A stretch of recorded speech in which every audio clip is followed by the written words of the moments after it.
Lots of people say that innovation without execution is futile, and you talk about that balance a lot. You're known for innovation, but you're also known for building organisations that do things, that get the job done, which is execution. So can you tell us about how you've been able to build such a strong execution culture time and time again? Yeah, innovation is about implementation.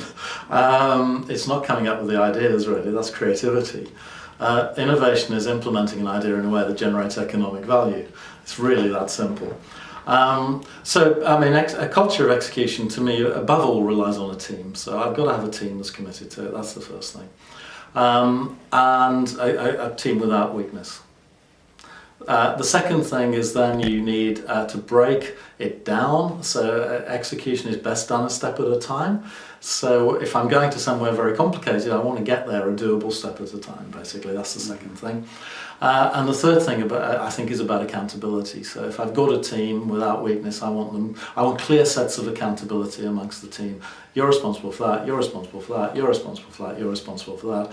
And then you don't try and second guess them, you know. It's not the whole team's responsible for everything. It's not that somebody has to get everybody else bought in. That's the killer on execution. This concept of buy-in, I've got to get buy-in from there and buy-in from there and buy-in from there. It destroys an execution culture, because every time you get buy-in, you chop a bit off to get her on board, you chop a bit off to get him on board, you add a bit in to get them on board, you end up with a camel. And the execution fails inevitably. So what you want is somebody accountable for something with the authority to make the decisions on it. And that's, I think, where you see great execution. If I see a culture that's all about buy-in, I think, it's not going to work, it's not going to happen. Talking about buy-in, is you mentioned in your book that small companies can have the advantage over larger ones because they don't need to have all that buy-in to make a decision and get things done on innovation. But then you're also an expert at innovation in large organisations as well. You're the chairman of innovation at Royal Bank of Scotland. So you once said, and I quote, "Great ideas can resurrect sleeping giants." So if you were the CEO of a large sleeping giant right now, how would you go about waking up that giant through an innovation programme? Well, firstly, I think as CEO, I know I've got the power to do that. And I know I'm the only person who has the power to do that. And it's intuitively obvious, but it's also supported by years of research at MIT, where I've been doing some work, that innovation in a large company works if the CEO is 100% behind it and doesn't if they're not. I mean, it really is that simple. So the first thing a CEO has to do is to say, I have an innovation agenda here. The second thing to do is to say, here's why. So you've got to make a strategic case for innovation. So at the Royal Bank of Scotland, for example, the case the CEO made was, I've built a large platform by acquisition, I now need to exploit it by piling more and more ideas and products and services through it, so I generate more and more value through the platform I've built. That's why I'm putting so much attention on innovation. So you've got to have a strategic rationale for it that everybody gets, first thing.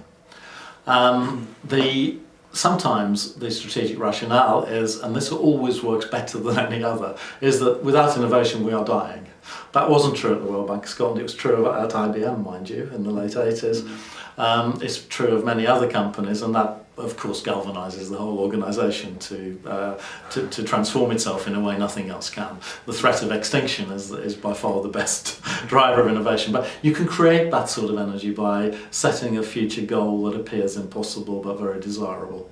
And my friend at Pacific Gas and Electric, Peter Darby, big Pacific Energy utility, did that by saying we'll take the lead in green energy, a goal that appeared impossible for an energy utility to take on, but resurrected that sleeping giant in a major way. So you've basically got to set a challenging goal for the entire company, one that demands innovation, one that the CEO is clearly behind. That's the first thing and the most important thing. Then you just put an innovation infrastructure in place, which I was focusing on at the Royal Bank of Scotland, and that's education. It's an environment that is big on customer insight, so you've got to put up a formal customer insight program that everybody can plug into, and then you want an environment that values prototypes and pilots. So there's a lot of experimentation, a lot of prototyping, a lot of piloting, so that you know you've got a winner before you invest the big bucks. And then you want the other infrastructure we put in place at Royal Bank of Scotland was an innovation fund and an innovation board to allocate it.